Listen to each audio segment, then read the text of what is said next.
Hi guys, this is Gorgon the Wonder Cow with theScore eSports talking to TNC's Jimmy Demon Hope.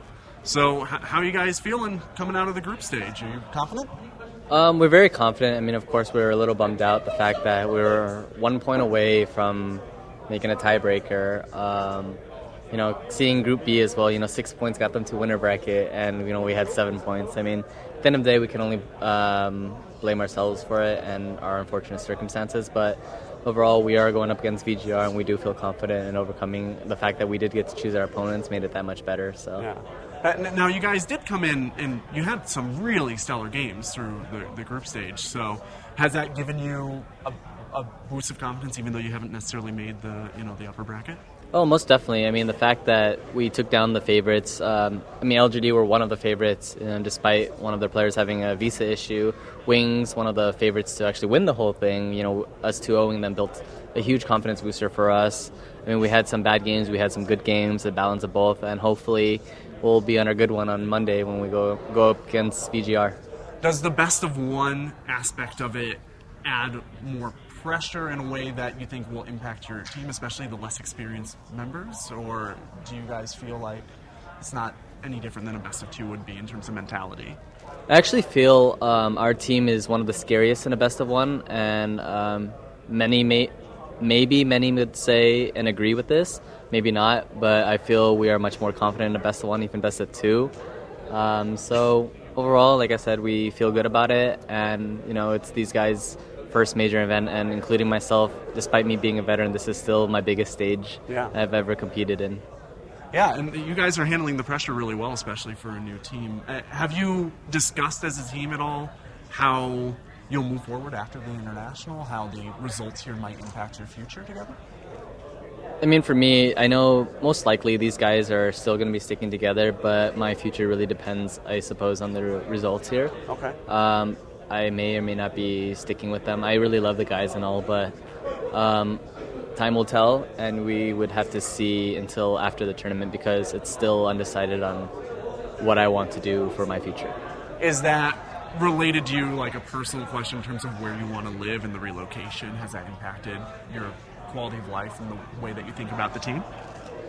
Living in the Philippines was a huge step for me, and I know there was a lot of things I didn't like, but I had to like because I knew, especially after qualifying, the first week it's like, okay, it's only going to be 1 week. If we don't qualify, I'm going to go home.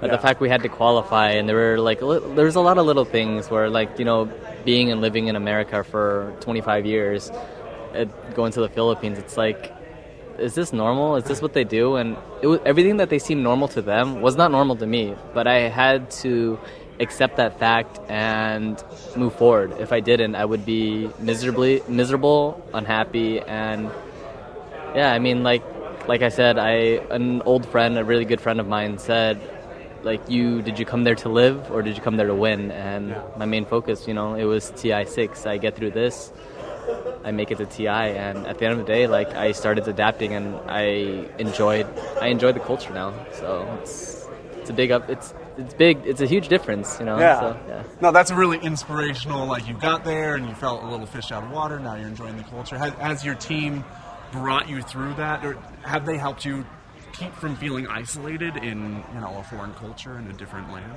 Well, I mean, it's fortunate enough for me. I have a girlfriend. She's Filipino, and her mom, she's a native, and she was telling me how one major way to get towards them it's called pasalubong.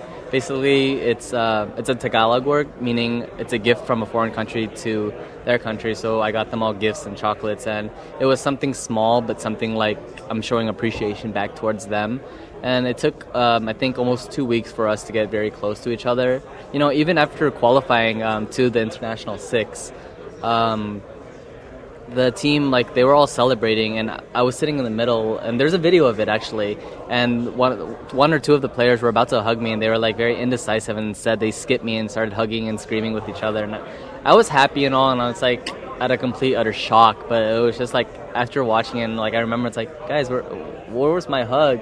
And their answers were just I wasn't sure if you like that kind of stuff. Yeah. And, it did take some time, and finally, we adapted to one another, and we're I see them more as just teammates. They're like friends. They're almost like family to me now.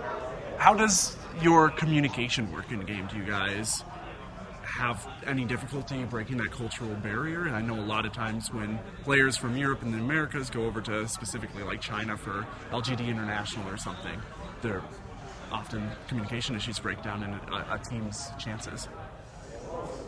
I've been in the international scene for quite some time. I mean, my first major team was Meet Your Makers, and it was a Danish team.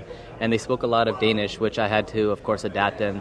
There's a lot of Dota terms within the Danish, so it's like back and forth, and I understood. Like playing with someone for so long, you kind of understand it. Then, of course, I played with a Russian team. I stood in for a Russian team, and I played for a Russian team, and they spoke a lot of Russian, minor, like maybe 20% English. Then I played with MVP, which they spoke a lot of Korean. They spoke English, too. And here I am today. And the fact that I am the captain and the leader of the team, they do speak a lot of Tagalog, but there's some things that I do understand and some things that I don't. But for the most part, it's like I tell them we established, our communication where we speak English when it's important. When they're just communicating with one another, it's like I say try to keep it like Tagalog English together, like 50-50. But for the most part, like there's very minor miscommunications, but it's enough. I mean, look where we're at and look at our results. Yeah, we're in the loser bracket, but there are like an insane amount of upsets, and we're very happy with how far we've gotten so far and how we built each other as a team. Yeah, and you should be happy. I mean, you guys have put on an absolutely exemplary performance for where you came from to where you're going. I guess the last question is, what would you guys consider a success for your finish? What would you be disappointed with? Where are you standing?